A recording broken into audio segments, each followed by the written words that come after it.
In the eyes of others, it was just a bucket, but in the eyes of the girl, it was a tool she could use to escape. She picked up the bucket and examined it carefully. Then she removed the handle. She placed it under her foot and broke it in half with force. The broken handle immediately became razor sharp. It became a tool that could kill. At that moment, the man who had imprisoned her was making a sleeping potion. This man had a peculiar fetish. He liked to capture girls traveling alone and feed them to sharks in the sea. He would then film the process for his own enjoyment. He had already filmed 2 or 3 dozen such videos, indicating how many lives had been taken by his hands. Soon another video would be added to his collection. The girl imprisoned in the ship's cabin was his next target, but what he didn't expect was that while the girl appeared to be sleeping, she was actually holding the plastic handle in her hand. When he bent down to inject the girl with the sedative,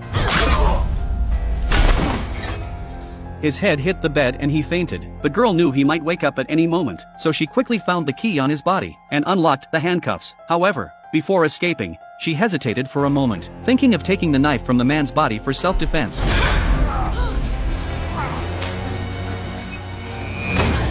But he woke up so quickly, the girl knew she wasn't his match, so she hurriedly ran down the corridor. Unfortunately, she was too slow. She was stabbed in the leg. The girl quickly kicked the man to the ground and ran into the cockpit to call for help. However, she was in the middle of the vast ocean at night, and no one responded. She ran to the deck and shouted at the small boat in the distance, but because of the distance, no one noticed her. She saw the pervert catching up to her, still holding a knife. The girl had no chance of winning. She was soon cornered. She picked up the man's camera and threw the equipment he had spent $20,000 on into the sea. Then she jumped in. Although the girl was an excellent swimmer, she had been injected with a sedative earlier and soon sank into the water. Just then, a fishing hook suddenly caught her arm, pulling her back up.